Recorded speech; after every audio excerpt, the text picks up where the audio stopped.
Hello and welcome back. We are live on the Volvo stand at the Geneva Motor Show 2012. As you can see, the covers are off. The all-new V40 has been launched.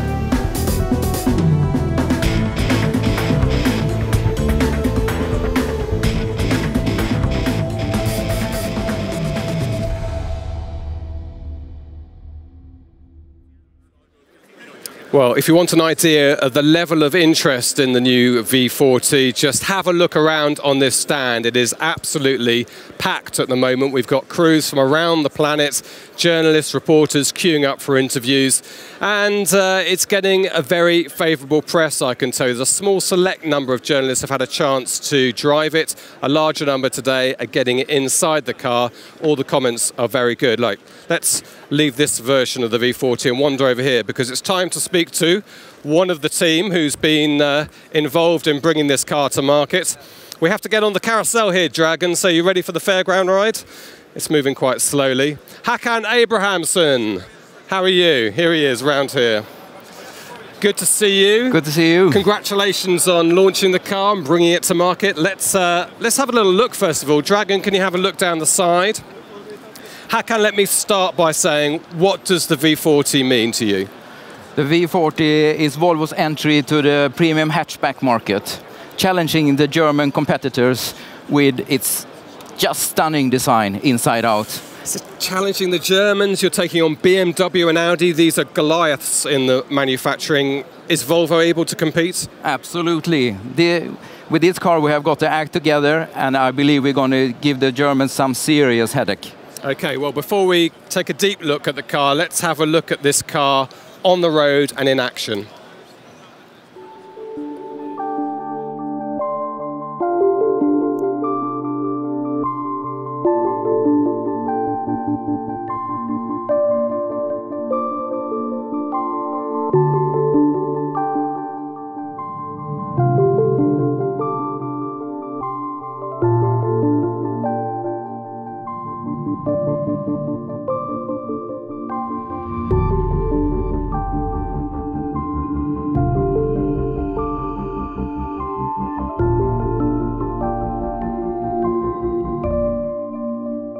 Okay, let's have a look at the panoramic roof, which is where I want to start. So, Dragon, if you can see the glass surround on the roof.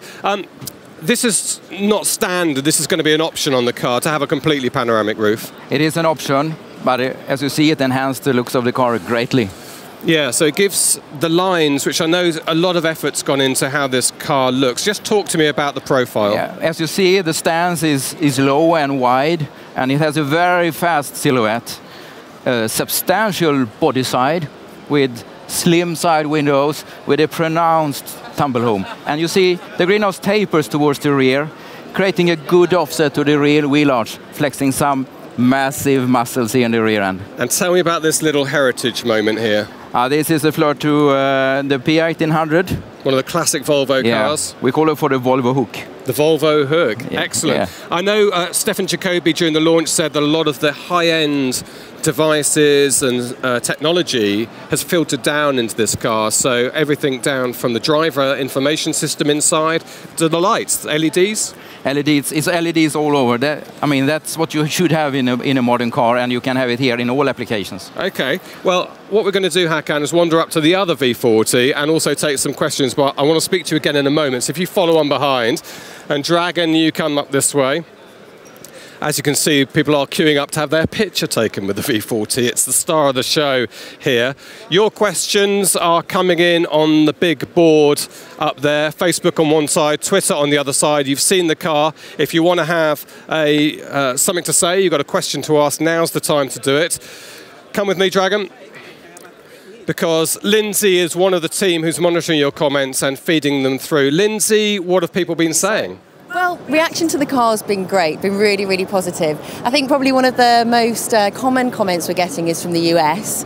We seem to have a lot of fans from the US on the Facebook page. They're really keen to know if the car's actually going to be making it over to their shores. So that's a question which we can put directly to Stefan later and see whether, if it's not the V40, they've got plans for the US. Yeah, exactly. I think people really want to know about that. People are also really interested in the pedestrian airbag. We've seen some animations about how that works, but people are keen to find out a little bit more. So maybe another question for Stefan, or later on in one of our maybe the tech webcast, because obviously it is a world first, so it is exciting some interest. Okay, Lindsay, thank you very much indeed. As Lindsay says, we've got a couple of webcasts this afternoon which are going into the Wired website as well as here on Facebook, where we will get a chance to go into some detail on that technology, including the pedestrian airbag, which is a world first, hidden under the bonnet in this car.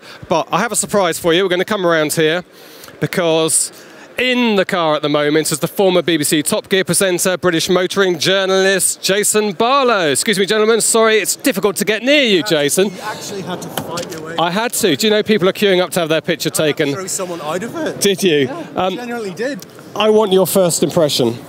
First impression. Well, do you know what? I'm a bit geeky about door handles, and the door handle's good. Then you get in, the steering wheel's good, it's the right size, and then you know, everybody wants paddle shifts. I like a good manual gearbox, and this one's got a backlit gear lever as well, so that's nice.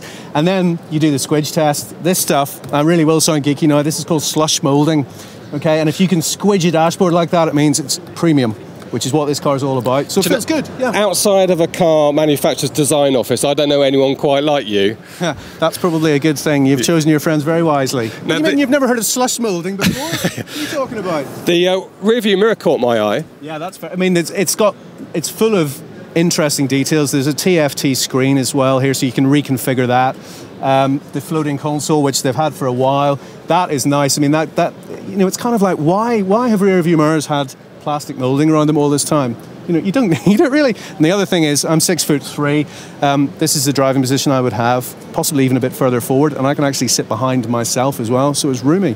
Yeah, that's one of the things I noticed when I got in, and it's a bit deceiving actually from the outside. When you get in, you feel this spaciousness. That's quite a clever design trick, isn't it? It is, and also you talk to any car designer, and one of the things they like to create is a sense of airiness inside, because that kind of quality, even though a lot of cars use quite dark materials, luxury equates to kind of lightness and airiness, and I think they've pulled it off. You know, it's kind of, Volvo interiors have always been good, though. They really have.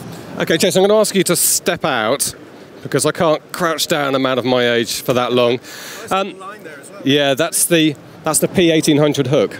Is that? Oh, of course it is. Of course it is. I knew that. You didn't spot it first time. No, I didn't. No, the P1800, nice car. Yeah, and heritage features, of course, through the car. Jason, we heard from Håkan Abrahamsson just now that this car has been built to take on the Germans, take on Audi, take on BMW. Is this going to be a serious contender? Well, Volvo have had premium aspirations for many, many years, as long as I've been working in this business. I think they're in that kind of weird space between, you know, they're above Fiat, Ford, perhaps even Volkswagen, but not quite BMW or Audi.